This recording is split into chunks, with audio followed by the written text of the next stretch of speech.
Ini kayak begini nih. Nah ini nyalip teman-teman kayak begini. Bus ini loh, nyalip loh. Jadi di sini teman-teman. Itu tiba-tiba mobilnya itu oleng ke kanan. Entah itu ngantuk atau apa ya. Karena nggak ada saksi waktu itu. Jadi langsung menghantam truk.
Selamat malam teman-teman, ketemu lagi sama saya Mamat On Duty. Ini flashback ya, flashback liputan saya di tahun 2016 lalu. Ini saya posisinya di bypass Mojokerto, di Kecamatan Meri. Di Kelurahan Meri, ikut Kelurahan Meri, Kecamatan Magersari. Ini bypass teman-teman. Ini jalan rayanya penghubung antara Surabaya dengan Yogyakarta. Nah ini kejadiannya di tahun 2015 lalu menjelang subuh. Jadi ada satu keluarga asal Kabupaten Banyumas, Jawa Tengah, itu mengalami kecelakaan di sini teman-teman. Ya, mengalami kecelakaan di sini. Jadi kondisinya ada 3 orang penumpang itu mati semua di sini teman-teman, meninggal dunia. Bapak dan kedua anaknya. Si bapak ini pensiunan TNI. Saya lupa namanya ya. Coba kita lihatlah di sini teman-teman kayak gimana.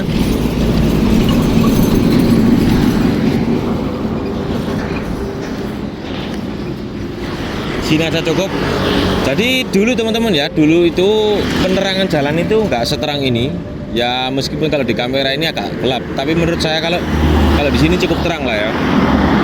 Dulu 2015 itu nggak ada tol, jadi kalau orang Jawa Tengah mau ke Surabaya, orang Solo, orang manapun lah, apalagi orang Banyumas, itu pasti lewat Surabaya. Kalau ke Surabaya, lewat Mojokerto ya maksudnya, lewat Mojokerto pasti. Nah waktu itu menjelang subuh, entah ngantuk atau marka jalannya warnanya agak berkurang ya, atau gelap saya kurang tahu. Jadi waktu itu pakai mobil si bapak ini ya,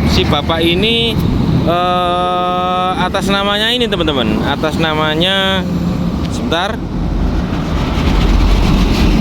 ya. Nah, korban ini bernama Asman, Pak Asman, usia 60 tahun ya, pensiunan TNI, dan kedua anaknya Fajarani 17 tahun dan Arif Priyanto 20 tahun. Ini anaknya, keduanya ini anaknya melaju dari arah sana teman-teman. Sana itu dari Jombang, dari Madiun, Jogja, Solo, itu dari sana ya. Itu sepertinya teman-teman ya, itu melajunya kenceng. Karena apa? Karena di sana itu jalannya lurus. Jadi itu lampu merah Kenanten. Lampu merah Kenanten itu kesininya lurus. Jadi di sini teman-teman, itu tiba-tiba mobilnya itu oleng ke kanan. Entah itu ngantuk atau apa ya, karena nggak ada saksi waktu itu. Jadi langsung menghantam truk tronton itu ya, truk tronton itu langsung ngantem. Jadi posisinya ini mobil ya, ini truk ya, langsung menghantam depan kayak begini. Nah, waktu itu mobilnya ringsek parah. Polisi dan relawan ya, waktu itu evakuasinya cukup susah ya, karena mobilnya ini bagian depannya masuk ke bagian bawah kepala truk waktu itu ya, masuk itu. Jadi kedua anaknya ini sudah berhasil diselamatkan, tapi yang bapaknya ini, yang nyetir ini, itu susah dievakuasi karena sudah terjepit waktu itu. Nah, coba kita lihat di sini ya teman-teman. Ini ya sangat sepi, terus jalannya lurus kenceng. Lah ini bis. Tuh kanan.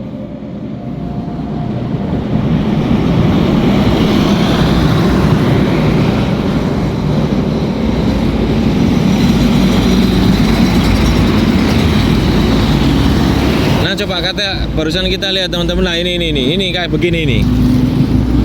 Lah ini nyalip teman-teman kayak begini. Bis ini loh, nyalip loh. Nah di sini tuh sangat kenceng teman-teman, karena jalannya itu cuma 2 lajur ya, kecil,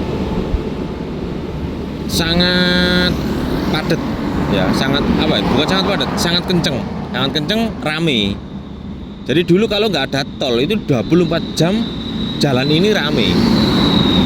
Kalau malam ya, truk itu kalau lewat sini tuh jalannya pelan, pasti pelan. Karena apa ya, muatan lah, apalagi kalau dari Surabaya pasti muatan. Waktu itu mobilnya bapaknya dari sana, seingat saya ya. Saya waktu itu habis melekan, terus mau subuh ditelepon sama temen, ada kecelakaan di sini. Kebetulan nggak jauh dari rumah, saya langsung ke sini.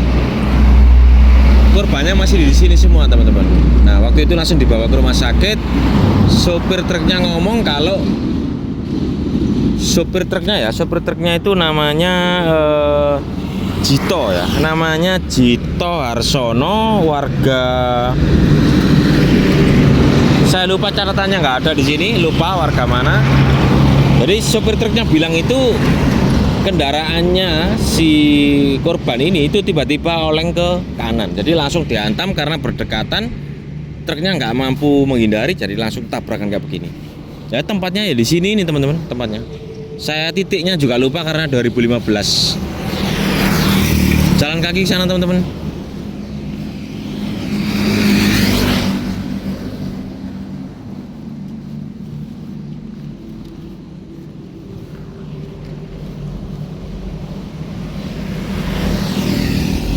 Nah tuh teman-teman ya, di sana itu ada ruko, terus di sini ada dealer, ini pabrik apa ya, pabrik triplek ya. Terus di sana ada dealer Wuling, mobil Wuling. Dulu teman-teman di sini tuh nggak ada namanya bangunan, itu nggak ada, ruko-ruko itu nggak ada. Yang ada mungkin warung-warung kecil-kecil zaman dulu, tahun 2015. Terus di sana itu ada pabrik ya.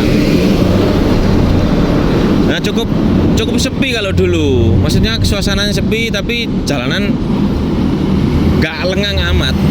Nggak lengang amat kayak di Caruban, kayak di misalnya kayak di Baluran, kayak di Situbondo, nggak selengang itu. Di sini tetap ramai karena ini dari Surabaya nggak jauh di sini, jadi ramai. Terus kawasan industri. Nah dulu ya teman-teman ya langsung jenazahnya itu langsung dievakuasi, dimasukkan ke ambulan ya di sini nih teman-teman, ya sekitar sini nih.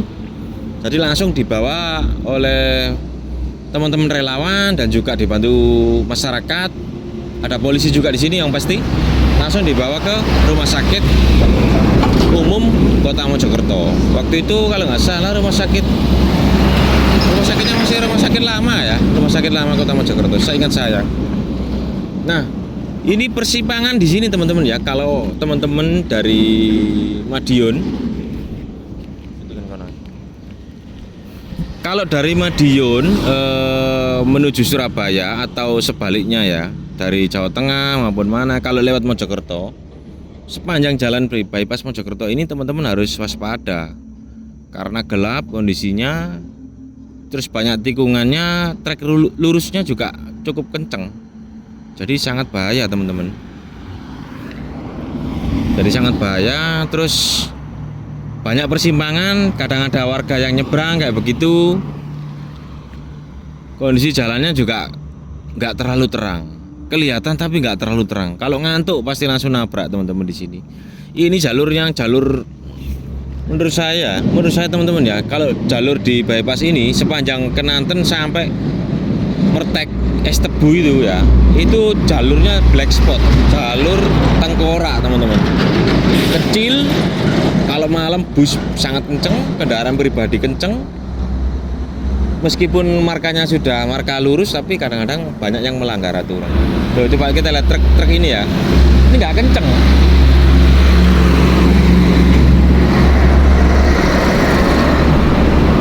Ini nggak kenceng teman-teman truknya.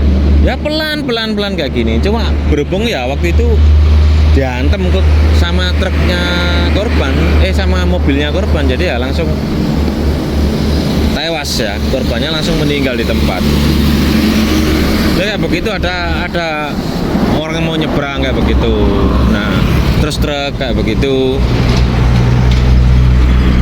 Gede-gede, truknya gede-gede teman-teman di sini. Jadi saran kalau dari Madiun mau Surabaya atau sebaliknya, kalau bisa hindari bypass Mojokerto teman-teman.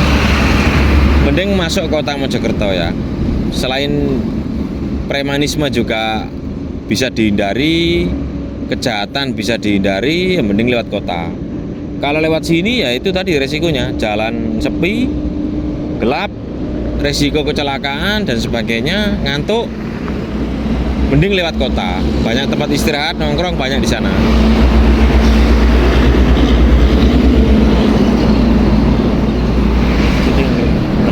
Ojo ngale ya, ini dong, ojo ngale.